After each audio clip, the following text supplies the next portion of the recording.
additional 100 Ghana cedis. The question is, does the person deserve it or the person doesn't deserve it? Now the person has finished with the thing 3 days. Maximum something the storage. So now the maximum, we have read the maximum. So pause and let's see whether okay.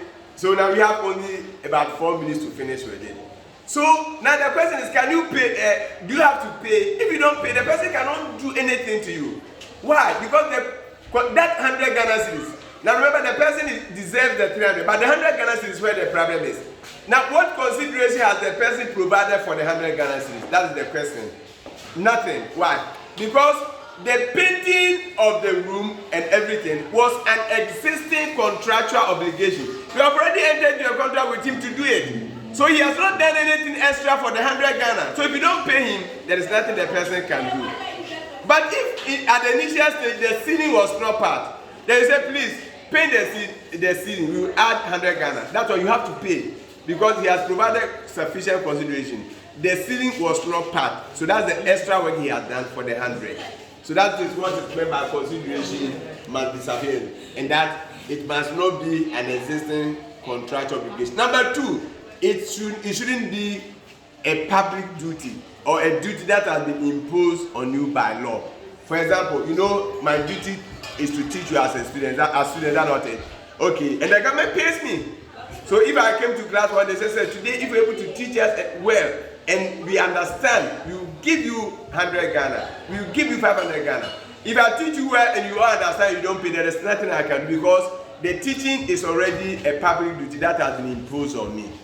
But if you call for extra classes on Saturday, and then you say, we want you to organize extra classes for us, we will pay 100 Ghana cedis every month. Agree. Then we start that one. I have provided sufficient consideration. That what you say, that is the extra classes. So that's why you have to pay. So that is what is meant by it shouldn't be a public duty that has been imposed on you. The sixth one, because of time, that one is very simple. Consideration must not be passed. So we have done past consideration. So the rule is that consideration must not be passed. So past consideration is not considered as consideration. Then the last one, we have done it when we were talking about the essential element. Consideration must be possible. Whatever you have provided as consideration should be something that is humanly possible. And you cannot carry this burden. So you cannot say you should carry this burden and that should be your consideration. Swimming across the Atlantic Ocean is not possible. So whatever you have provided as consideration should be humanly possible.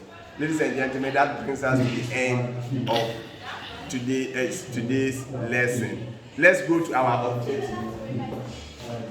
Number 1, what is consideration?